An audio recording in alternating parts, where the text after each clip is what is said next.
Selamat sore, salam sejahtera bagi kita sekaliannya.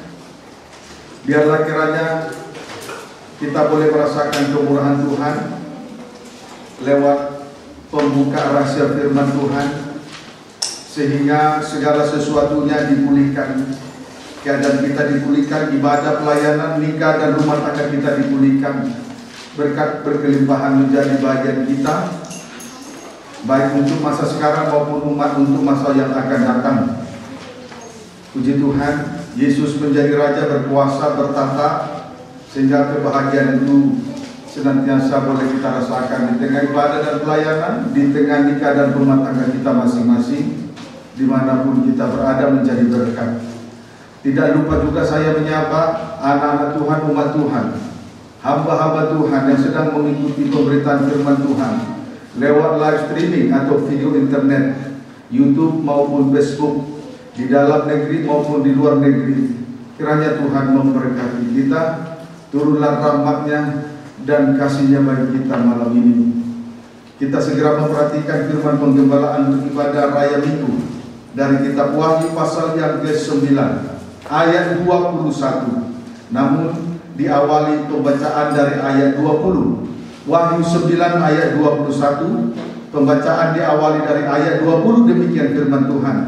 Tetapi manusia lain yang tidak mati oleh malapetaka itu tidak juga bertobat dari perbuatan tangan mereka. Mereka tidak berhenti menyembah roh-roh jahat dan berhala-berhala dari emas dan perak, dari tembaga, batu dan kayu yang tidak dapat melihat atau mendengar atau berjalan. Ayat 21, dan mereka tidak bertobat daripada pembunuhan, sihir, percabulan dan pencurian. Saudaraku, manusia lain yang tidak mati oleh malapetaka itu, yaitu penghukuman dari sangkakala yang ke-6, yang membunuh sepertiga umat manusia, tidak juga bertobat. Tidak juga bertobat. Yang pertama, mereka tidak berhenti menyembah satu, roh-roh jahat. Dua, berhala-berhala. Kemudian yang kedua, tidak bertobat daripada 4 perkara, yaitu 1 pembunuhan, 2 sihir, 3 percabulan, 4 pencurian. Puji Tuhan. Saudaraku, saya ulangi, manusia lain yang tidak mati oleh malapetaka itu, yaitu penghukuman dari sangkakala yang ke-6, yang membunuh sepertiga umat manusia, tidak juga bertobat. Yang pertama, mereka tidak berhenti menyembah 1, roh-roh jahat. 2, berhala-berhala. Ini telah diterangkan dan disampaikan dengan jelas. Bagian yang pertama ini telah diterangkan, disampaikan dengan jelas. Mungkin masih teringat dengan jelas dalam ingatan kita. Kemudian yang kedua, pada ayat 21, mereka tidak bertobat daripada 4 perkara, yaitu 1 pembunuhan, 2 sihir, 3 percabulan, 4 pencurian. 3 dari 4 perkara bagian yang kedua ini telah disampaikan beberapa waktu yang lalu. Amin, saudaraku. Sekarang kita akan memperhatikan perkara yang keempat tentang pencurian. Sekarang kita akan memperhatikan perkara yang keempat tentang pencurian. Saudaraku, menurut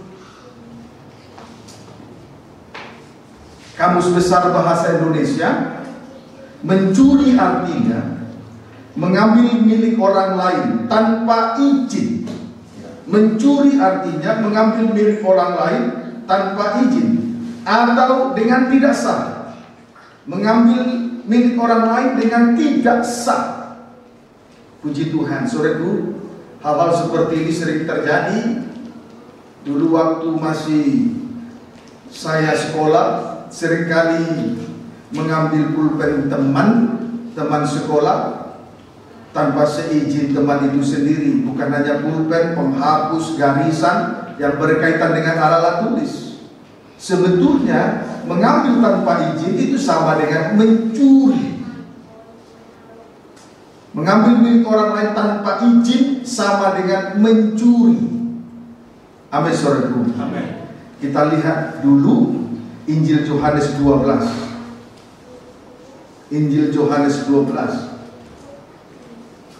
ayat yang ke-6. Demikian firman Tuhan. Hal itu dikatakannya bukan karena ia memperhatikan nasib orang-orang miskin, melainkan karena ia adalah seorang pencuri. Ia sering mengambil uang yang disimpan dalam kas yang dipegangnya. Yudas Iskariot adalah seorang pencuri. Ia sering mengambil uang yang disimpan dalam kas yang dipegangnya tanpa izin Tuhan dan tanpa sepengetahuan orang lain, termasuk murid-murid yang lain. Amin, saudaraku. Salah satu perintah dari 10 hukum Allah adalah jangan mencuri. Saudaraku, kita lanjutkan. Salah satu perintah dari 10 hukum Allah adalah jangan mencuri. Amin, saudaraku.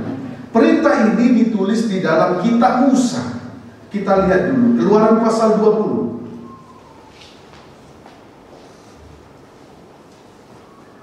Keluaran pasal 20 ayat yang ke-15.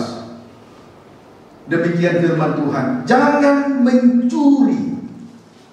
Jangan mencuri. Ini adalah hukum yang ke-8. Perintah jangan mencuri adalah hukum yang ke-8. Amin, saudaraku. Namun perintah ini ditulis kembali di dalam kitab Musa yang ke-5. Ulangan 5 ayat 19. Ulangan 5 ayat yang ke-19. Jangan mencuri. Puji Tuhan, jangan mencuri. Jadi perintah yang ke-8 ini ditulis kembali di dalam kitab Musa yang ke-5, yaitu Ulangan 5 ayat 19. Jangan mencuri. Saudaraku, perintah ini ditulis ulang kembali dengan satu tujuan. Mengapa perintah yang ke-8 ini ditulis ulang kembali di dalam kitab Ulangan pasal 5 ayat 19? Tujuannya adalah supaya bangsa Israel jangan melakukannya, supaya bangsa Israel jangan mencuri, jangan mengambil milik orang lain tanpa seizin, tanpa izin. Amin, saudaraku. Puji Tuhan. Saudaraku, istri pertama Keluaran adalah kitab Musa yang kedua. Sedangkan kitab Ulangan, istri yang kedua adalah kitab Musa yang kelima. Ya, amin, saudaraku. Jadi kalau ada pengulangan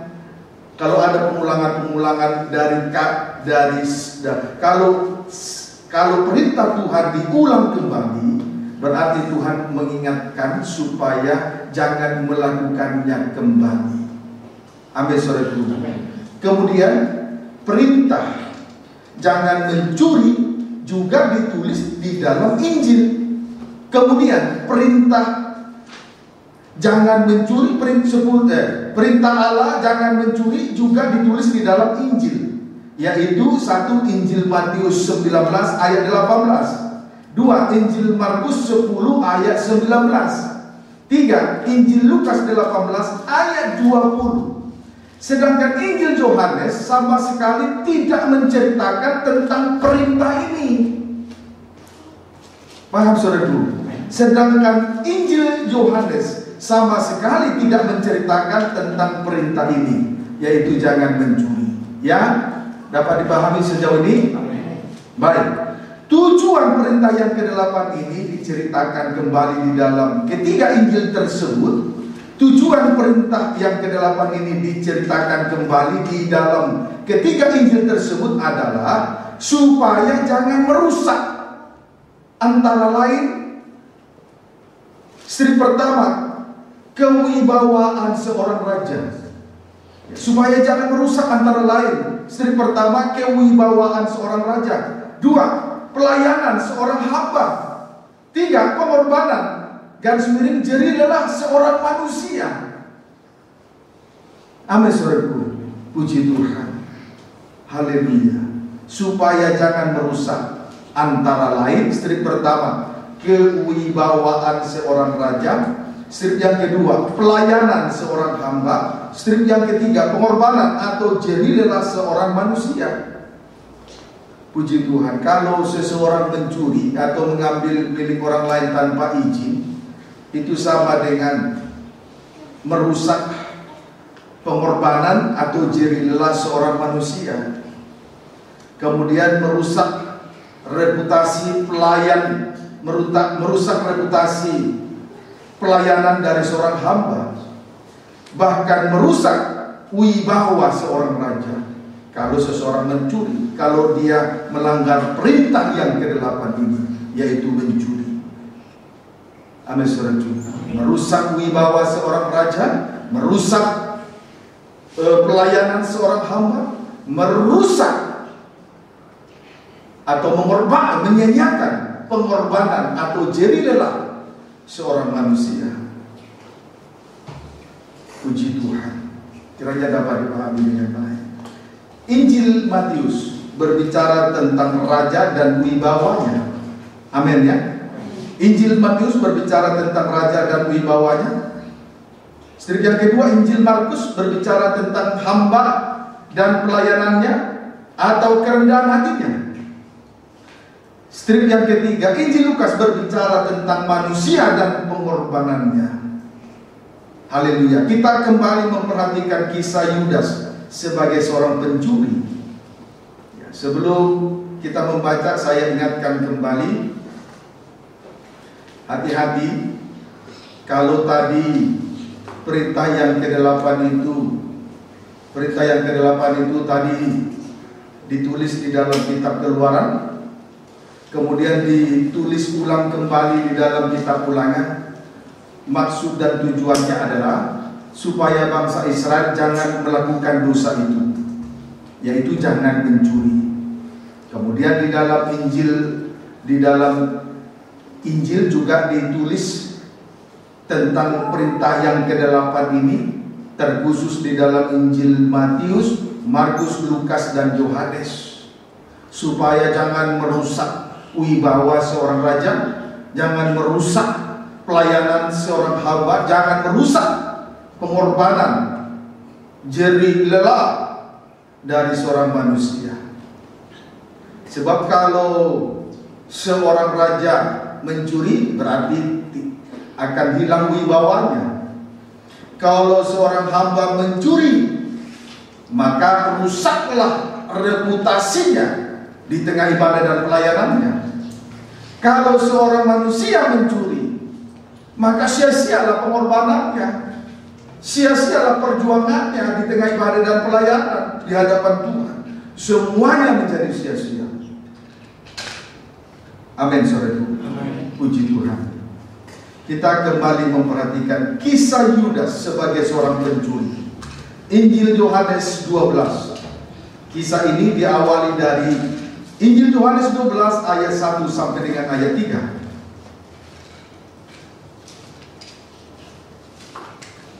Injil Yohanes 12 ayat 1 sampai ayat yang ketiga. Judulnya Yesus diurapi di Betania.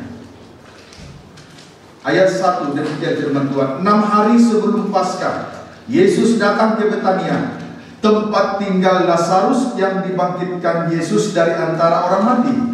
Di situ diadakan perjamuan untuk dia, dan Marta melayani. Sedang salah seorang yang turut makan dengan Yesus adalah Lazarus. Maka Maria mengambil setengah kati minyak narwastu murni yang mahal harganya, lalu meminyaki kaki Yesus dan menyekanya dengan rambutnya, dan bau minyak semerbak di seluruh rumah itu. Saudaraku, Yesus ada di Betania, kampungnya Lazarus, Marta, dan Maria. Amin, saudaraku. Yesus ada di Betania, kampungnya Lazarus, Marta, dan Maria. Di situ diadakan perjamuan untuk Tuhan. Di situ diadakan perjamuan untuk Tuhan. Titik. Sekarang kita lihat pekerjaan dari 3 bersaudara tersebut. Istri pertama Marta sibuk melayani. Istri yang kedua Lazarus turut makan dengan Yesus. Strip yang ketiga, Maria meminyaki kaki Yesus dengan minyak narwastu yang murni, yang mahal harganya. Setelah meminyaki kaki Yesus, selanjutnya menyekanya dengan rambutnya. Setelah meminyaki kaki Yesus, selanjutnya menyekanya dengan rambutnya. Amin, saudaraku. Jadi, apa yang telah diperbuat oleh tiga bersaudara ini sungguh mulia di hadapan Tuhan. Haleluya. Sekarang Injil Yohanes 12. Injil Yohanes 12.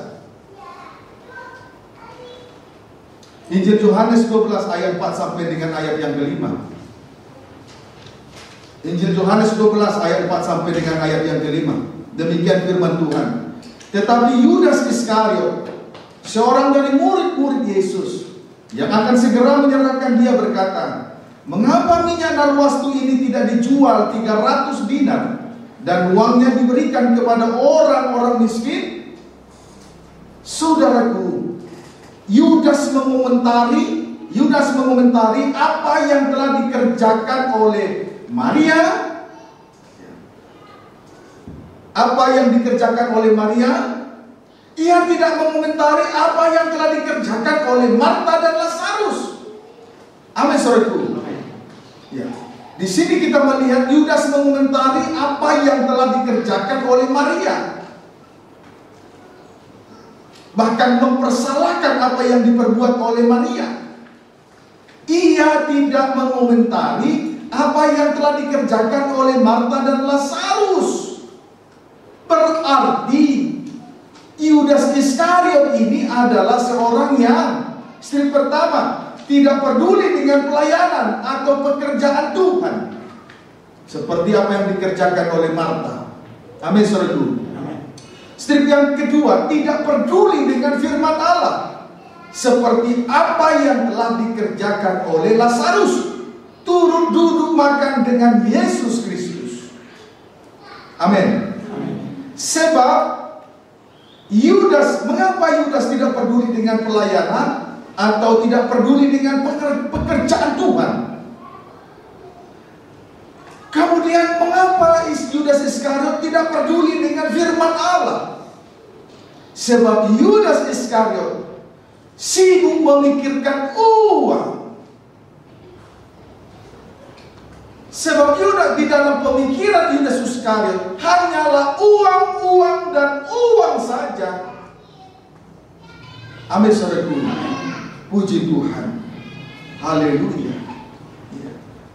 Itu sebabnya Yudas Iskariot berkata, "Mengapa minyak narwastu ini tidak dijual 300 dinar dan uangnya diberikan kepada orang-orang miskin?"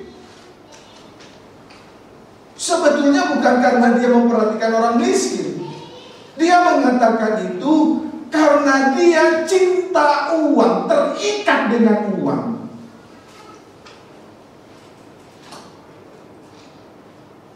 Dia seolah-olah memperhatikan orang miskin, tapi tidak peduli dengan firman. Dia seolah-olah memperhatikan orang miskin, tapi tidak peduli dengan pelayanan, pekerjaan Tuhan. Kan tidak masuk akal tuh. Dapat dipahami? Amin. Puji Tuhan. Maka Tuhan tidak bisa didustai. Haleluya. Kiranya dapat dipahami dengan baik. Saudaraku, harga minyak narwastu yang dipersembahkan oleh Maria itu adalah 300 dinar.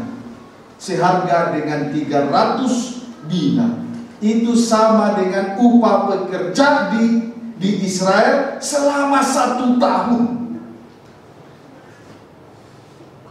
Upah seorang pekerja di Israel selama 1 tahun dipotong hari merah. Sebab 1 tahun adalah 360 hari. Amin, saudara. 360 hari. Dipotong hari merah, hari-hari merah. Puji Tuhan. Itulah yang dipersembahkan. Itulah yang dipersembahkan oleh Maria di kaki Yesus. Puji Tuhan. Kiranya dapat dipahami dengan baik. Ya, amin saudaraku. Baik, sekarang kembali kita membaca Injil Yohanes pasal yang ke-12 ayat yang ke-6. Hal itu dikatakannya bukan karena ia memperhatikan nasib orang miskin, melainkan karena dia adalah seorang pencuri. Ia sering mengambil uang yang disimpan dalam kas yang dipegangnya. Yudas Iskariot mengatakan itu karena ia seorang pencuri. Ia cinta akan uang, bukan karena ia memperhatikan nasib orang miskin. Amin saudaraku. Bukan, tapi karena ia adalah seorang pencuri cinta akan uang. Puji Tuhan, hebatnya setan untuk mengelabui manusia, mengacaukan pikiran manusia. Satu sisi sepertinya dia memperhatikan nasib orang miskin, tapi di sisi lain dia tidak peduli dengan firman Allah yang disampaikan. Kemudian tidak peduli dengan pekerjaan Tuhan atau pelayanan di tengah-tengah ibadah-ibadah yang Tuhan percayakan. Tidak masuk akal. Puji Tuhan. Liciknya setan di situ untuk memperdayakan manusia, termasuk hamba-hamba Tuhan. Haleluya. Puji Tuhan. Orang miskin itu menunjuk pelayan-pelayan Tuhan yang bekerja untuk Tuhan. Orang miskin di sini menunjuk pelayan-pelayan Tuhan yang bekerja untuk Tuhan. 2 Korintus 8 ayat 9. 2 Korintus 8 ayat 9.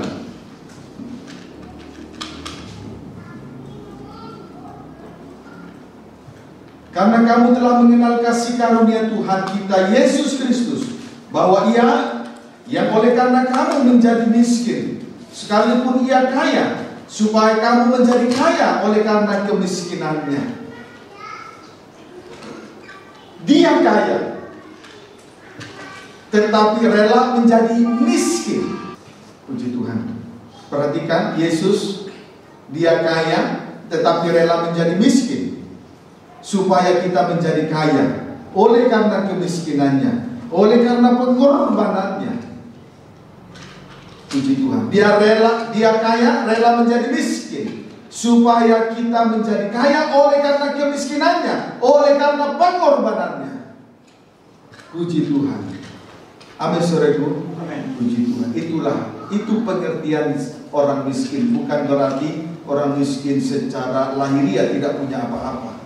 Ya, kaya tetapi rela menjadi miskin, rela berkorban supaya orang lain menjadi miskin. Itulah pekerjaan seorang hamba Tuhan. Rela berkorban supaya orang lain menjadi kaya, baik jasmani maupun rohani. Jadi sebetulnya dia tidak memperhatikan pekerjaan Tuhan dan tidak memperhatikan hamba Tuhan, orang yang cinta uang. Puji Tuhan. Dan saya juga belajar untuk bergantung kepada kemurahan Tuhan. Tidak mencari pelayanan untuk mencari uang, tidak. Saudara tahu itu persis. Puji Tuhan. Injil Markus 10 ayat 17 sampai 19. Injil Markus 10 ayat 17 sampai 19. Orang kaya sukar masuk kerajaan Allah.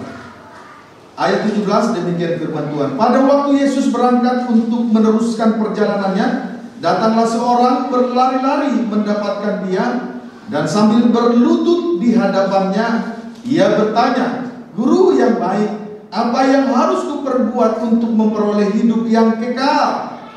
Jawab Yesus, "Mengapa kamu katakan aku baik? Tak seorang pun yang baik selain daripada Allah saja. Engkau tentu mengetahui segala perintah Allah," maksudnya 10 hukum Allah. "Jangan membunuh, jangan berzina, jangan mencuri, jangan mengucapkan saksi dusta, jangan mengurangi hak orang lain, hormatilah ayah dan ibu." Saudaraku, orang muda kaya, di sini kita melihat orang muda kaya bertanya kepada Yesus, Pertanyaannya adalah, apa yang harus kuperbuat untuk memperoleh hidup kekal? Orang muda kaya bertanya, apa yang harus kuperbuat untuk memperoleh hidup kekal, untuk memperoleh kerajaan surga? Jawab Yesus, engkau tentu mengetahui segala perintah Allah, secara khusus yang tertulis pada loh batu yang kedua, yaitu jangan membunuh, jangan berzina, jangan mencuri, jangan mengucapkan saksi dusta, jangan mengurangi hak orang lain atau mengingini apapun yang dimiliki orang lain. Perhatikan baik-baik. Di sini kita lihat orang muda kaya bertanya kepada Yesus, apa yang harus kuperbuat untuk memperoleh hidup kekal atau kerajaan surga? Jawab Yesus, engkau tentu mengetahui segala perintah Allah.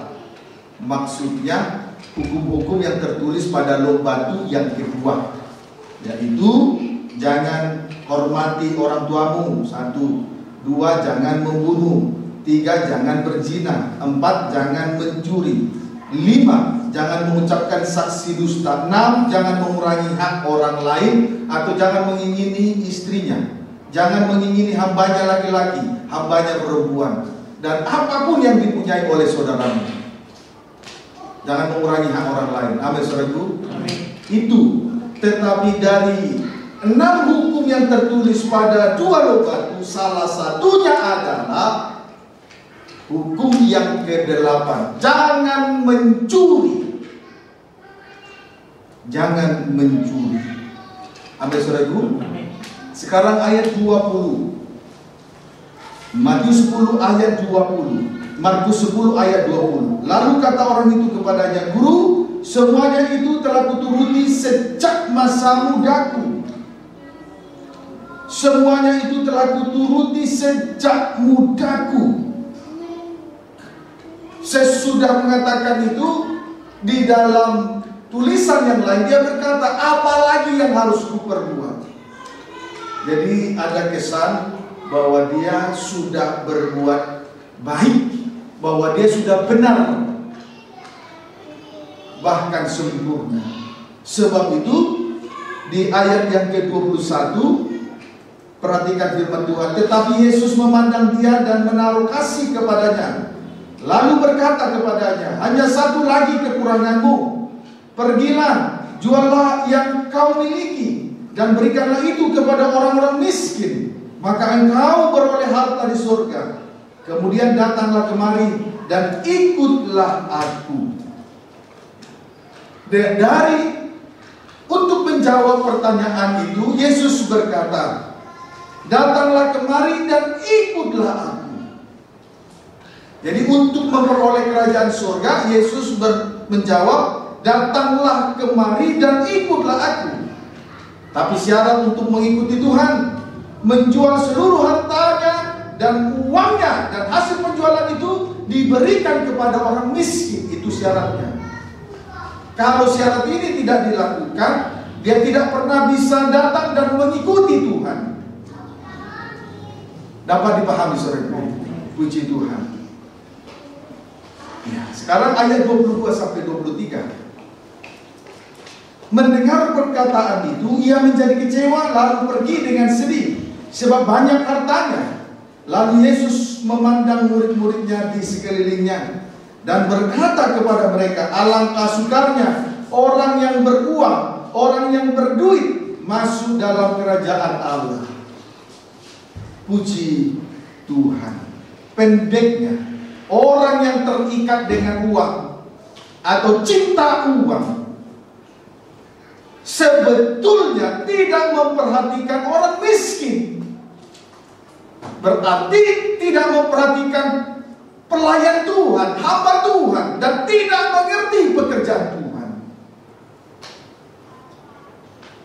Amin, saudaraku. Tidak mengerti pekerjaan Tuhan dan hamba Tuhan yang melayani Tuhan. Sebetulnya begitu. Dia merasa dia sudah benar, lalu dia berkata, apalagi yang kurang? Yesus berkata, datanglah kemari dan ikutlah aku. Tapi syaratnya, jual dulu seluruh hartamu, lalu hasil penjualan itu berikan kepada orang miskin. Sebab kalau dia tidak terlebih dahulu menjual hartanya, dia tidak akan mungkin bisa datang dan mengikuti Tuhan. Sebab di mana hartamu berada, di situ hatimu berada.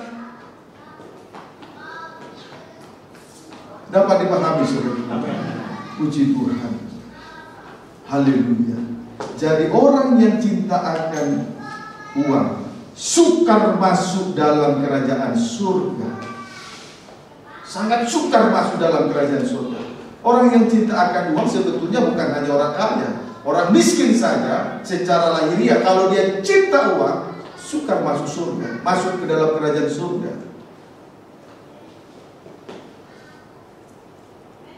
Paham, saudaraku? Siapapun dia, hamba ataupun merdeka, laki-laki perempuan, kalau cinta uang, dia tidak akan memperhatikan nasib orang miskin. Dia tidak akan mengerti pekerjaan Tuhan dan tidak mengerti pelayan Tuhan, hamba Tuhan.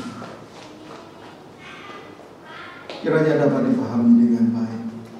Puji Tuhan. Nah, akibatnya orang yang cinta akan uang sukar masuk dalam kerajaan surga. Yohanes 12 ayat 4. Injil Yohanes 12 ayat yang keempat. Kita kembali memperhatikan Injil Yohanes 12 ayat yang keempat. Demikian firman Tuhan. Tetapi Yudas Iskariot, seorang dari murid-murid Yesus yang akan segera menyerahkan dia, berkata, sampai pada akhirnya Yudas Iskariot akan segera menyerahkan Yesus. Sampai pada akhirnya Yudas Iskariot menyerahkan Yesus Kristus.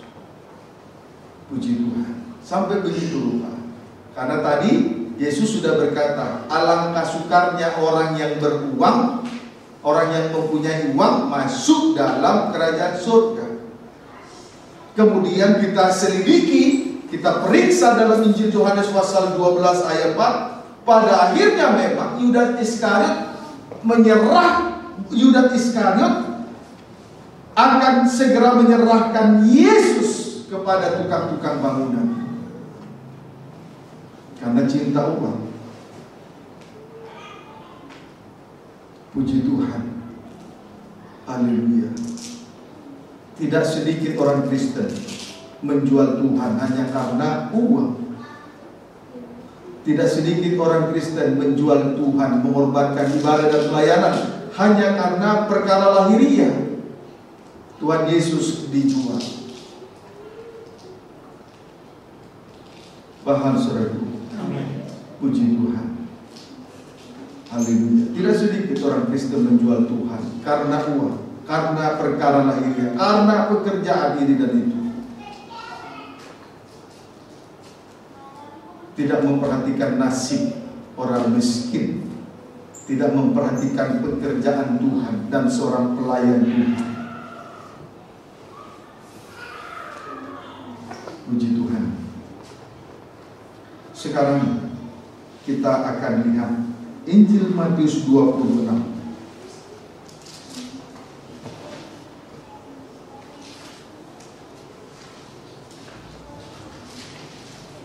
Injil Matius 26 ayat 14 sampai dengan ayat yang ke-16. Demikian judulnya, Yudas mengkhianati Yesus. Ayat 14. Kemudian pergilah seorang dari ke-12 murid itu yang bernama Yudas Iskariot kepada imam-imam kepala. Ia berkata, apa yang hendak kamu berikan kepadaku supaya aku menyerahkan dia kepada kamu? Mereka membayar 30 uang perak kepadanya. Dan mulai saat itu ia mencari kesempatan yang baik untuk menyerahkan Yesus. Sampai pada akhirnya Yudas menjual Yesus kepada imam kepala dengan seharga 30 keping uang perak. Lalu ia mencari kesempatan yang baik untuk menyerahkan Yesus Kristus ke tangan imam kepala atau ahli-ahli bangunan. Puji Tuhan. Haleluya. Yudas Iskariot adalah salah satu dari 12 murid Yesus. Setiap hari bersama-sama dengan Yesus. Setiap hari senantiasa mengiringi Yesus, siang dan malam. Bahkan diberi tugas atau kepercayaan yang luar biasa menjadi seorang bendahara. Seorang bendahara. Tetapi dia seorang pencuri. Puji Tuhan. Siang malam bersama dengan Yesus, siang malam mendapatkan firman Tuhan, mendapatkan pengertian-pengertian yang mulia dari surga. Tetapi kenyataannya dia seorang pencuri. Dia tidak bertanggung jawab dengan tugas yang dipercayakan kepadanya sebagai seorang bendahara. Puji Tuhan. Sangat ironis sekali memang. Dapat dipahami saudara. Amin. Haleluya. Nah, kemudian Injil Matius pasal 27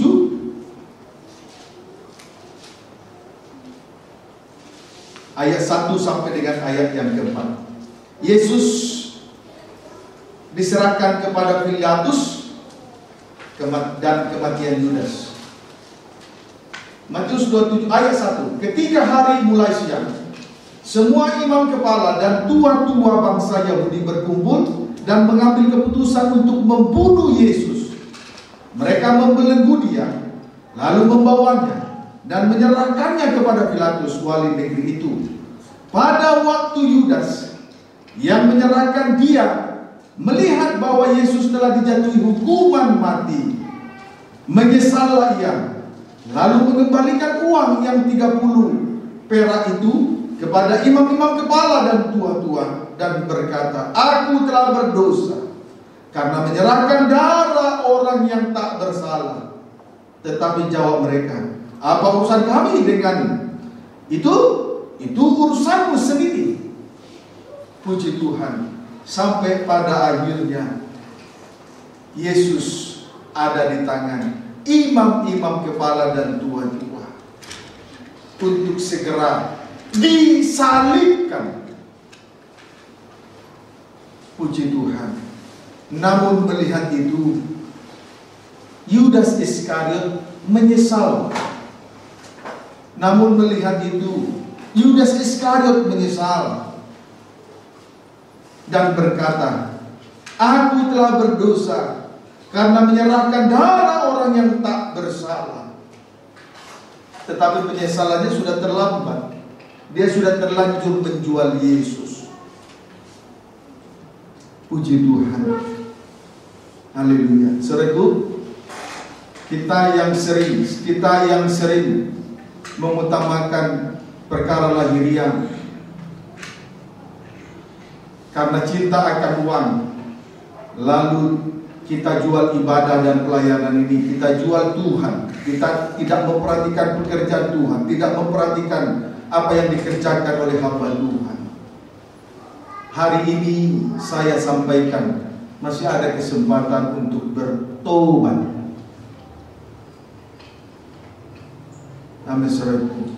Masih ada kesempatan untuk bertobat. Apalagi orang yang dikuasai oleh roh pencuri, cinta akan uang. Masih ada kesempatan bagimu untuk bertobat.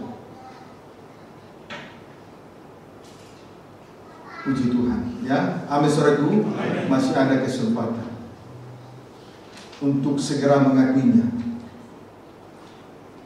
Kalau memang engkau datang nanti kepada Tuhan dengan rendah hati dan membuka hatimu lebar-lebar untuk mengakui segala apa yang terselubung itu jauh lebih baik daripada bertahan karena malu.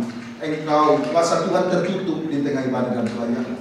Sampai di dalam rumah pun engkau tidak bisa berkuasa, tidak bisa mengakui dengan perantaraan. Langsung, jangan sedikit demi sedikit, tapi dengan perantaraan. Langsung kita mengakui segala sesuatu yang terselubung, terkhusus perkara cinta akan uang. Amin. Supaya kuasa Tuhan terbuka untuk kita di tengah ibadah dan pelayanan. Malam ini saya tantang saudara. Puji Tuhan, kiranya dapat dipahami dengan baik. Ada yang mau membuka hati untuk firman? Ada? Saya tantang sore ini, akuilah supaya kuasa Tuhan turun atasmu. Kalau tidak, engkau tidak akan pernah berkuasa di tengah ibadah dan pelayanan ini. Puji Tuhan. Injil Matius 27. Sebelum kita baca Kisah Rasul 1, Injil Matius 27 ayat 5 dan seterusnya. Demikian firman Tuhan. Maka ia pun melemparkan uang perak itu ke dalam bait suci, lalu pergi dari situ dan menggantungkan diri.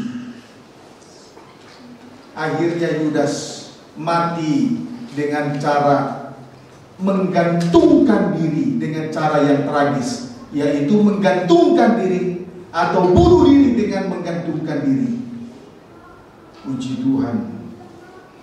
Haleluya. Saudaraku, hati-hati. Orang yang cinta akan uang kalau tidak bertobat sama dengan bunuh diri.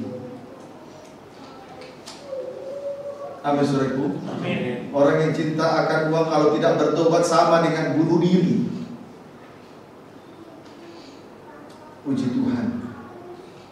Kiranya dapat dipahami dengan baik. Ayat 6 dan seterusnya. Imam-imam kepala mengambil uang perak itu dan berkata, tidak diperbolehkan memasukkan uang ini ke dalam peti persembahan, sebab ini uang darah. Sesudah berunding, mereka membeli dengan uang itu tanah yang disebut tanah tukang priuk, untuk dijadikan tempat pekuburan orang asing. Itulah sebabnya tanah itu sampai pada hari ini disebut tanah darah. Dengan demikian genaplah firman yang disampaikan oleh Nabi Yeremia. Mereka menerima 30 uang perak, yaitu harga yang ditetapkan untuk seorang menurut penilaian yang berlaku di antara orang Israel. Dan mereka memberikan uang itu untuk tanah tukang priuk, seperti yang dipesankan Tuhan kepadaku. Puji Tuhan. Haleluya. Saudaraku, 30 keping uang perak itu tidak dapat dipergunakan, tidak dapat digunakan sebagai korban dan persembahan. Kalau itu hasil karena cinta akan uang, itu tidak dapat dipergunakan sebagai korban dan persembahan. Jadi jangan sampai kita salah mengerti. Orang yang sebetulnya terkhusus imam, yang tidak imam tetapi tidak menghargai ibadah, sebetulnya persembahannya itu tidak berarti di hadapan Tuhan.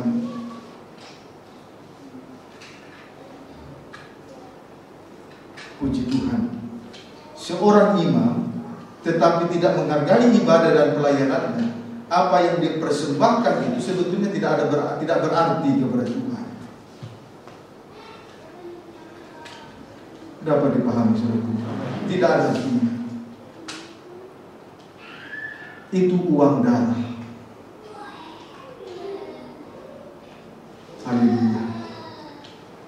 Puji Tuhan. Uang darah berarti dipergunakan untuk menjadi untuk tanah tukang priuk, seperti yang dipesankan Tuhan kepada Yeremia. Itu digunakan untuk memberikan untuk tanah tukang priuk. Puji Tuhan. Saudaraku, Yesus adalah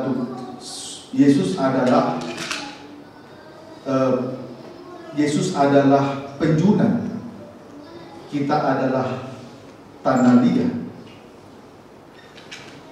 Dia berkuasa untuk membentuk kehidupan kita sekaliannya. Amin, saudaraku. Puji Tuhan. Baik, segera saja kita memperhatikan Kisah Rasul 1 ayat 17 sampai 19.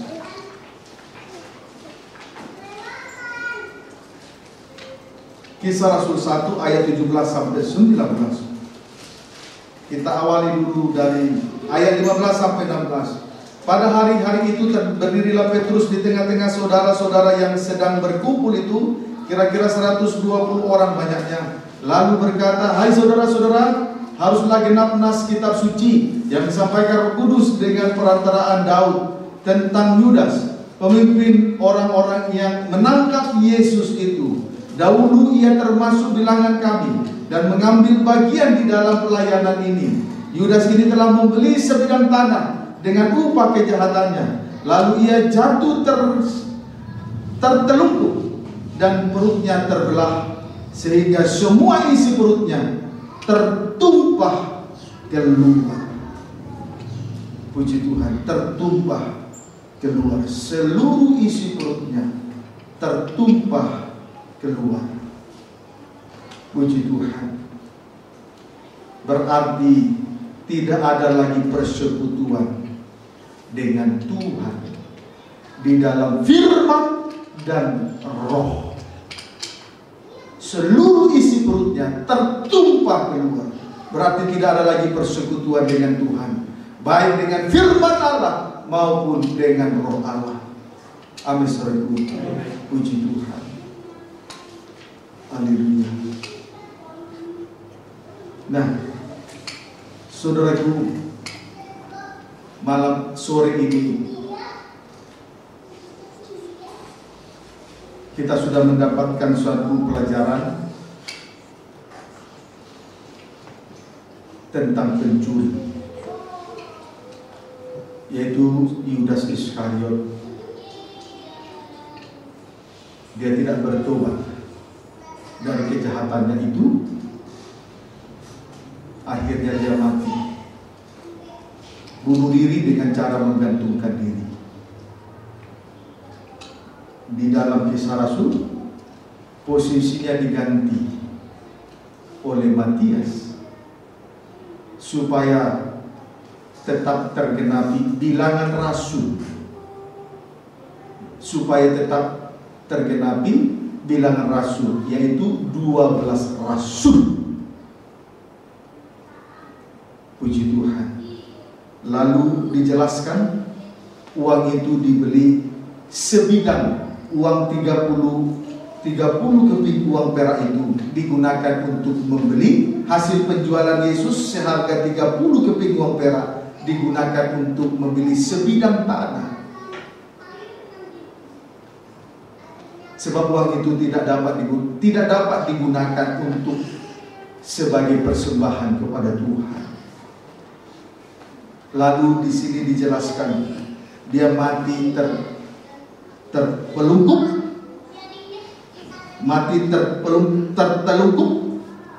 dan perutnya terbelah, sehingga semua isi perutnya tertumpah keluar. Puji Tuhan. Termasuk usus 12 jari.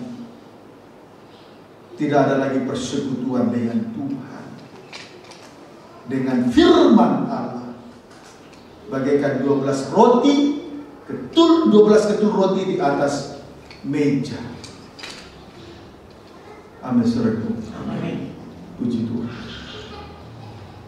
Haleluya. Hati-hati.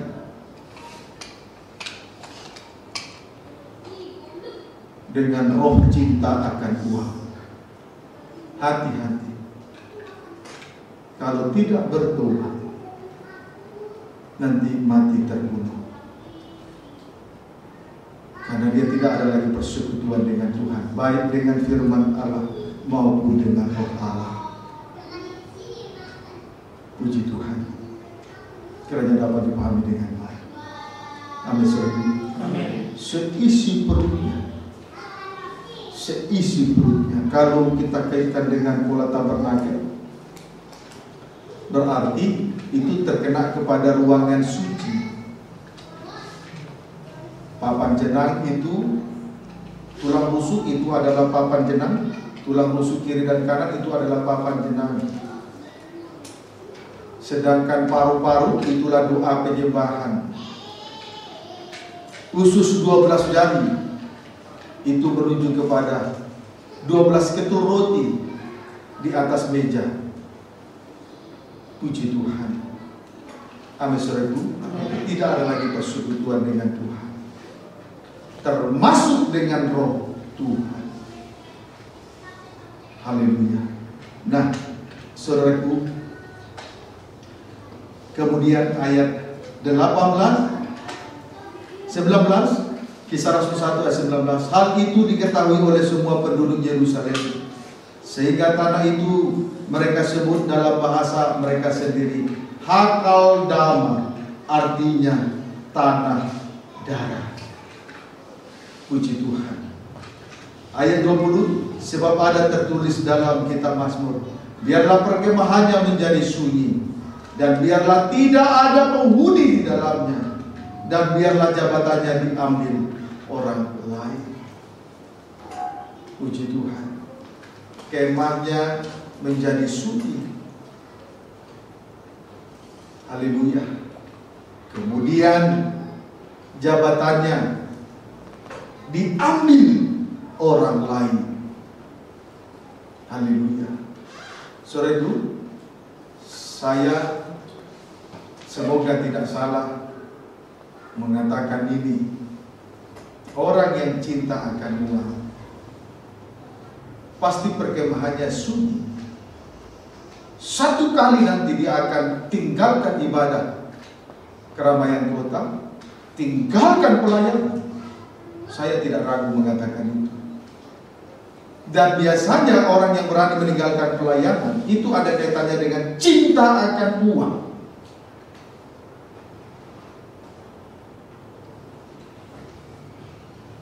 Puji Tuhan. Perkemahannya menjadi sunyi, jabatannya diambil alih oleh orang lain. Dan orang yang tidak menghargai ibadah dan turun dari pelayanan pasti terkait dengan cinta akan uang. Itu tidak bisa dipungkiri. Itu saya tanda malam ini, sore ini, yang masih dikuasai roh cinta uang. Kalau memang engkau ingin merasakan kuasa di tengah ibadah dan pelayanan, terbuka, akui di hadapan Tuhan sore ini juga. Tidak ada artinya melayani tanpa pengakuan, karena Tuhan akan mengakui kita di tengah ibadah dan pelayanan ini. Apa artinya bernubuat? Mengusir setan, mengadakan tanda-tanda heran, sekalipun itu dilakukan demi nama Tuhan. Kalau ia menyangkal salib Kristus, tidak melakukan kehendak Allah, Tuhan tidak mengenal pembuat kejahatan. Amin, saudara. Puji Tuhan. Ayo, malam ini Tuhan tentang kita. Siapa yang mau dengan bersikap lagi-lagi menerima bahwa firman Allah yang benar, sore ini saya beri waktu. Saya beri waktu untuk mengakuinya di hadapan Tuhan. Amin, saudara. Namun sebelum mengakui, kita lihat dulu apa yang telah diperbuat sebagai jalan keluar, apa yang telah diperbuat oleh Maria. Injil Yohanes pasal 12 ayat 7 dan 8. Pembacaan diawali ayat 6. Hal itu dikatakannya bukan karena ia memperhatikan nasib orang miskin, melainkan karena ia adalah seorang pencuri. Ia sering mengambil uang yang disimpan dalam kas yang dipegangnya. Maka kata Yesus, biarkanlah dia melakukan hal ini, mengingat hari pengumuranku.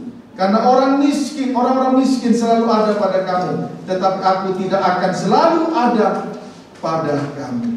Yesus berkata, biarkanlah Maria melakukan hal ini mengingat hari penguburanku. Melakukan hal-hal yang mulia itu terkait dengan pengalaman kematian Yesus Kristus, terkait dengan karya Allah yang terbesar di atas kayu salib. Amin, saudaraku. Apa yang kita perbuat, hal yang mulia dan berbau harum, itu terkait dengan hari penguburan, terkait dengan karya Allah yang terbesar, kematian Yesus di atas kayu salib. Ayat yang keempat, ayat yang ketiga, Yohanes 12 ayat 3. Maka Maria mengambil setengah kati minyak narwastu murni yang mahal harganya, lalu meminyaki kaki Yesus dan menyekanya dengan rambutnya, dan bau minyak semerbak di seluruh rumah itu. Puji Tuhan, apa yang diperbuat oleh Maria berbau harum. Bau minyak semerbak di seluruh rumah itu. Puji Tuhan. Saudaraku, kita ada di dalam ruangan ini. Andai saja ada seorang yang berani melakukan hal ini, maka kita akan merasakan bau harum. Semuanya akan merasakan bau harum. Dan apa yang telah dikerjakan oleh Yesus 2018 tahun yang lalu, itu bau harum sampai hari ini.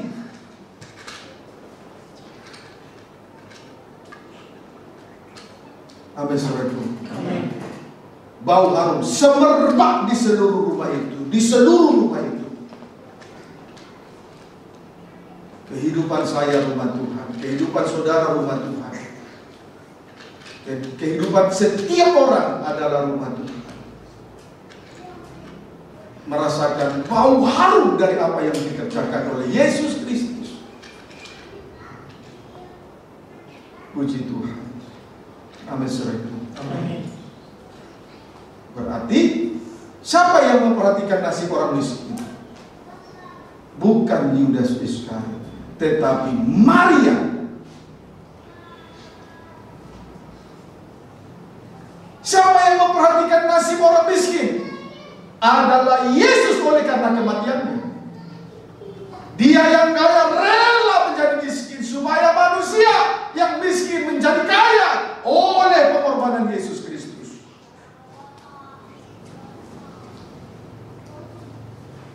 Inilah persembahan yang berbau harum,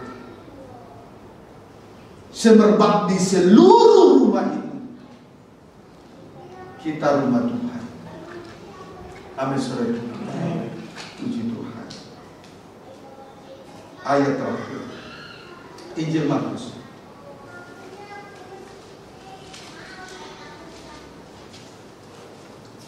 Mulai daripada ayat 11 sampai 13, Matius 26 ayat 11 sampai 13. Karena orang-orang miskin selalu ada padamu, tetapi aku tidak akan selalu bersama-sama kamu. Sebab dengan mencurahkan minyak itu ke tubuhku, ia membuat suatu persiapan untuk penguburanku.